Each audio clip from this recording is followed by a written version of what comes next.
বন্ধুরা, আপনাদের মধ্যে অনেকেই আছেন যারা 30 জুনের পর আনঅফিশিয়াল ফোন কিনে মাথায় চাপড়াচ্ছেন, এবং আপনাদের মধ্যে আরও অনেকেই আছেন যারা না বুঝে না শুনে আনঅফিশিয়াল ফোন কিনে হয়েছেন হতাশ। আর আপনার মন থেকে একটা কথাই বেরিয়ে আসছে, আমি ফাইসা গেছি, আমি ফাইসা গেছি, আমি ফাইসা গেছি মাইন কারচি পাই।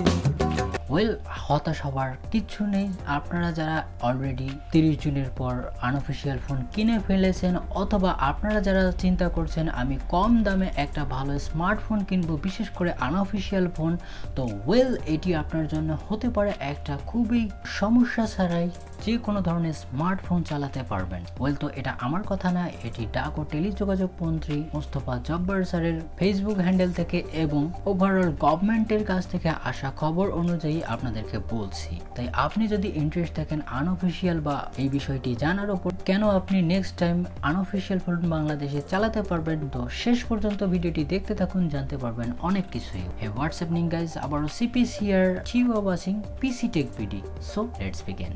সো কথা হচ্ছে, গভর্নমেন্ট এরকমটা কেন করে আসছে? আমরা অনেক দিন থেকেই দেখে আসছি, কোনো সময় বলছে আমরা অবৈধ বা আনঅফিশিয়াল যে স্মার্টফোন এগুলো আমরা আর চলতে দেব না, আর নেক্সট টাইম যেই ফোনগুলো আসবে সবগুলোই হবে অফিশিয়াল এবং রেজিস্টার্ড, যাতে কোনো সমস্যা না হয়, যেমনটা আমরা এর আগে সিমের বেলায় করেছিলাম।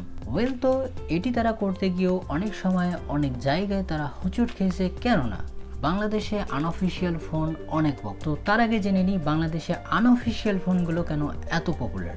তো আমরা যদি এর হিস্ট্রি দেখি, তো এই যে আনঅফিশিয়াল ফোনগুলো, এগুলোর মূলত বাইরের দেশ থেকে আসে কোনো প্রকার কাস্টম ডিউটি, ভ্যাট, ট্যাক্স ছাড়াই। আর সেই কারণে কিন্তু এই ফোনগুলোর যে প্রাইস, এটি আমরা খুব অ্যাফোর্ডেবিলিটিতেই পেয়ে থাকি। কেননা আপনি যদি একটা অফিশিয়াল ফোন 25,000 টাকা দিয়ে কেনেন, তো সেই ফোন আনঅফিশিয়াল আপনি সেম কোনো কোয়ালিটির কম্প্রোমাইজ নেই, সেই ফোনে পেয়ে যাবেন আপনি 16 থেকে 17,000 টাকায়। তো আপনি কেন এক্সপেন্ড করবেন এতগুলো টাকা? তো কথা হচ্ছে, প্রশাসন বা গভর্নমেন্ট জানা সত্ত্বেও কেন এই ফোনগুলো বাংলাদেশে আসছে বা কিভাবে আসছে? তো আমি কোনো পলিটিক্যাল আলোচনা এখানে করব না, তবে আমি মনে করি এমন কিছু ব্যবসায়ী আছে যারা কোনো কিছু চিন্তা না করেই এই ফোনগুলো ইম্পোর্ট করে থাকে। তাছাড়াও কিছু স্পেসিফিক প্রশাসন বা কাস্টম ডিপার্টমেন্টে যারা আছে, তাদের হয়তো বা একটু ফাঁক করেই এই ফোনগুলো চলে আসে। তবে এই ফোনগুলো আসলে বাংলাদেশেও কিছু সমস্যা দেখা দেয়, যেমন গভর্নমেন্ট আমাদের কোনো প্রকার ভ্যাট, ট্যাক্স, কাস্টম ডিউটি কিছুই পায় না। আর এগুলো কারা পায়? তো অনেক সময় ভ্যাট, ট্যাক্স ফাঁকি দিয়েই কিন্তু এগুলো আনানো হয়, আর অনেকটাই সম্ভাবনা থাকে মানি লন্ডারিংয়ের। তো কথা হচ্ছে, এই বিষয়টি যেহেতু ইলিগাল, তো সেক্ষেত্রেও বাংলাদেশে পাওয়া যাচ্ছে কেন?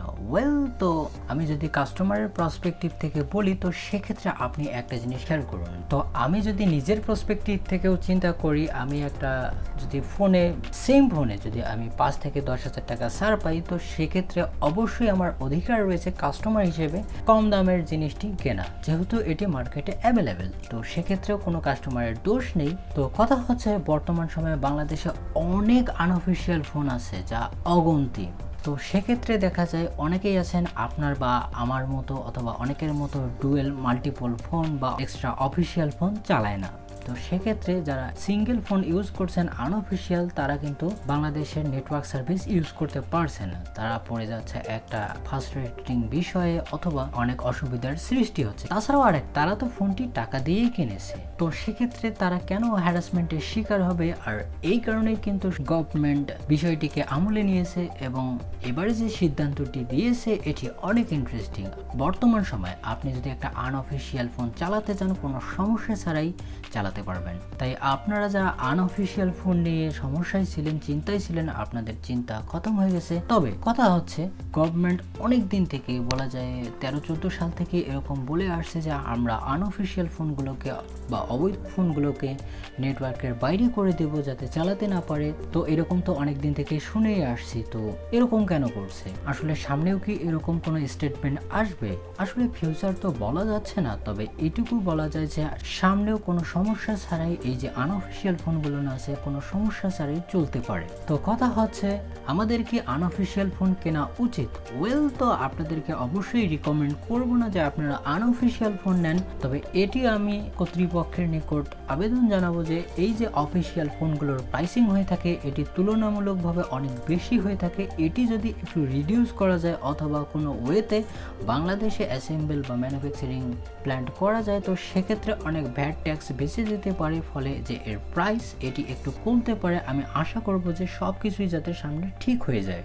তাছাড়াও আমরা দেখেছি শাওমি থেকে শুরু করে কিছু কিছু ব্র্যান্ড আমাদের বাংলাদেশি ম্যানুফ্যাকচারিং বা অ্যাসেম্বল প্রক্রিয়া শুরু করে দিয়েছে, আর এটি করলে আমরা অফিশিয়াল ফোন প্রায় আনঅফিশিয়াল ফোনের কাছাকাছি দামে পেয়ে যাব। তাই আপনাদেরকে অবশ্যই রিকমেন্ড করব একটা অফিশিয়াল ফোনই কিনবেন। তবে যাই হোক না কেন, টেলি যোগাযোগ মন্ত্রী থেকে শুরু করে বিটিআরসিকে ধন্যবাদ জানাই, কেননা তারা বুঝতে পেরেছেন যে অ্যাট দ্য এন্ড আমাদের কাস্টমার বা আমাদের যে ভোক্তা আছে তারাই কিন্তু সমস্যার মধ্যে পড়ছে, তাই তারা এটিকে উঠিয়ে দিয়েছে। অর্থাৎ চলুক, কতদিন চলে। আই হোপ যে ভিডিওটি আপনাকে ভালো লেগেছে, যদি লেগে থাকে অবশ্যই একটা লাইক দিবেন, আর যদি আপনার মনে হয় যে এটি একটা ইনফরমেটিভ ভিডিও অবশ্যই কমেন্ট সেকশনে সেটি জানিয়ে দিতে পারেন। আর হ্যাঁ, নেক্সট টাইম কি ধরনের ভিডিও দেখতে চান কমেন্ট সেকশনেও সেটা লিখতে পারেন। আর শেষে একটা কথাই বলতে চাই, যদি আপনি এখনো পর্যন্ত আমার চ্যানেলটিকে সাবস্ক্রাইব না করে থাকেন তো প্লিজ চ্যানেলটিকে সাবস্ক্রাইব করে দিবেন, কারণ এটি ফ্রি অফ কস্ট। তো আজকের মতো এ পর্যন্তই। ভালো থাকবেন, সুস্থ থাকবেন, বাই বাই।